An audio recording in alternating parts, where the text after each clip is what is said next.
Hi everyone, my name is Nazik Chater. I'm a PhD student in Civil Engineering Department at Iowa State University.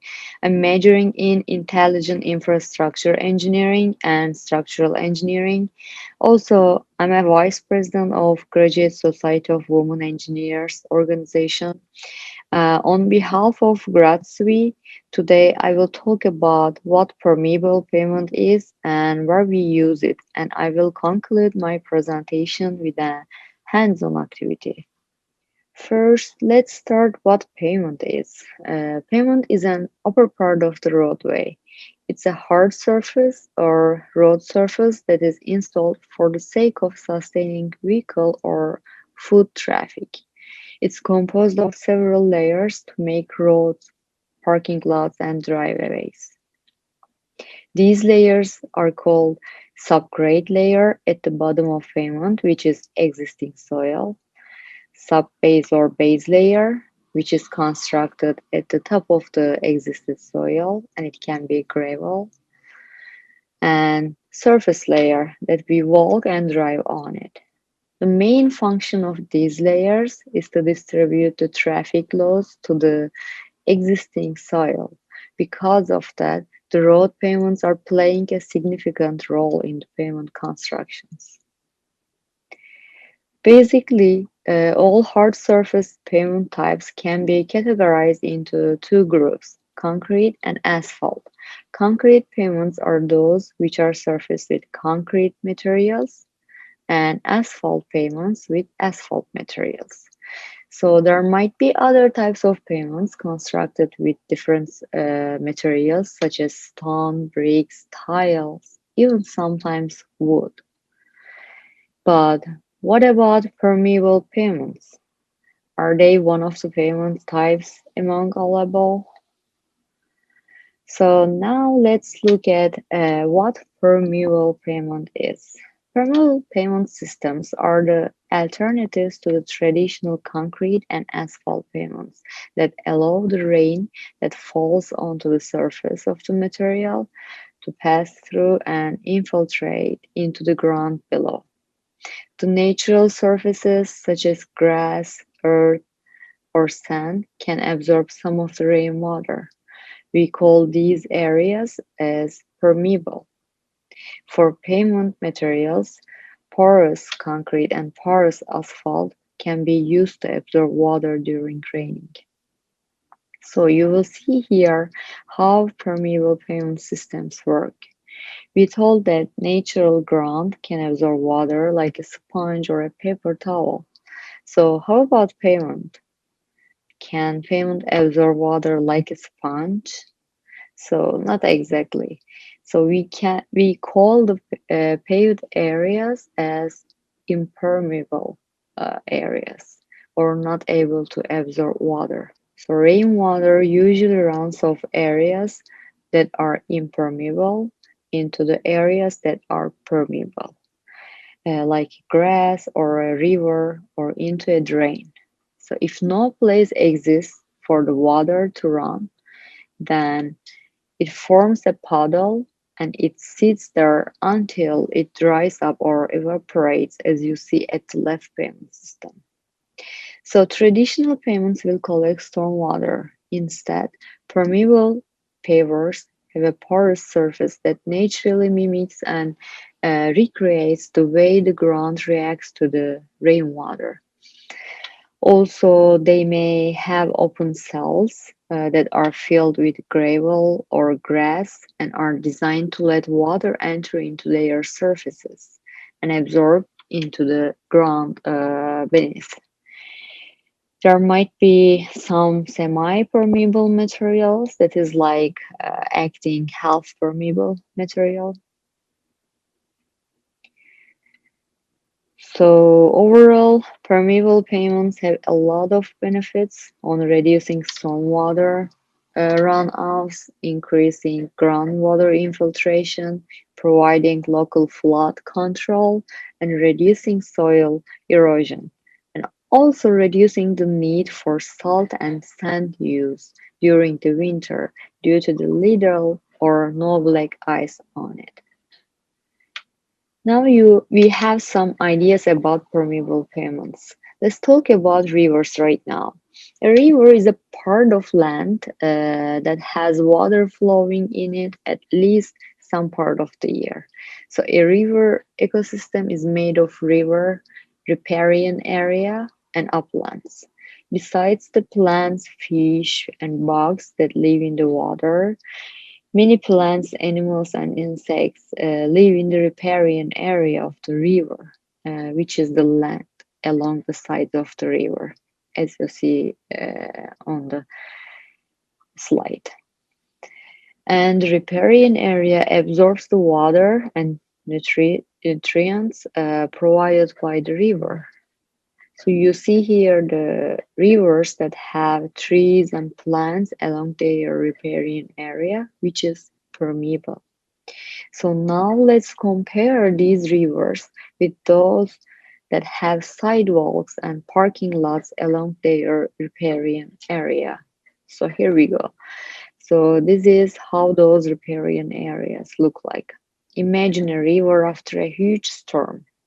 So the riparian area can be covered with water and mud depending on what exists along the river. Sometimes it can rain long enough on a riparian area that it causes a river to flood or flow over the riparian area. This can happen even faster in a riparian area that is paved or impermeable. Because an impermeable riparian area does not absorb any of the rainwater, and it becomes waterlogged or even flooded. When a river floods, this can be dangerous to the plants, animals, buildings, and people in the riparian area. So, engineers care about the health and safety of people and the environment. So, they design ways to keep rivers from flooding. Today, you are going to act like engineers and see how different materials behave in absorbing water as permeable pavement. Imagine that you will design a custom pavement for a small community that has a river running through uh, the middle of it. The community will put like a sidewalk alongside their river for the people to run, bike, and walk on nice days. So also the community knows that the riparian area needs to absorb at least one third of the water from a storm to prevent a flood.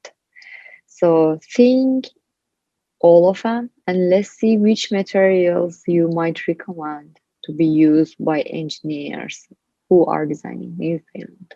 So you see here a list of materials that we will use in our hands-on activity. And aluminum baking pan as the base of river bed, modeling clay as a river and riparian area, sponges, cotton balls, paper towels for as permeable materials, and plastic cup, permanent marker, and water. So we will design our own river with a clay, as you see in the picture, and we are gonna prepare our original water and we will mark the water level on the bottle.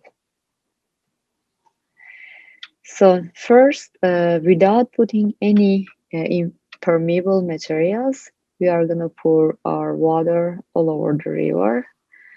So this is basically our original amount of water. So after pouring, please take water from the model into the bottle and record your observation.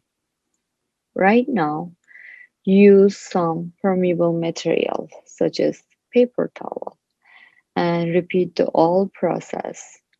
And you can place your paper towels as you see in the video. Now you are gonna pour your water all over the river and riparian area.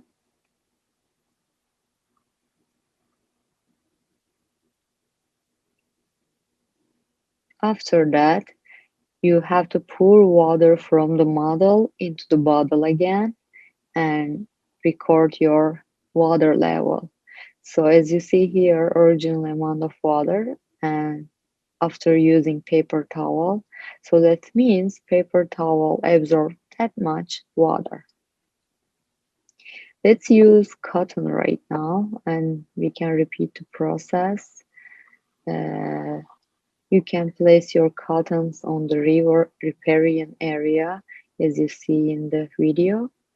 Then you can pour the water all over the river and riparian area.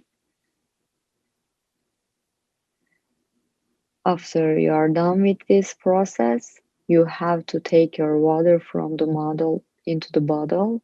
So you have to record your water level again. So as you see here, cotton absorb a lot of water. Let's repeat the process by using sponge right now.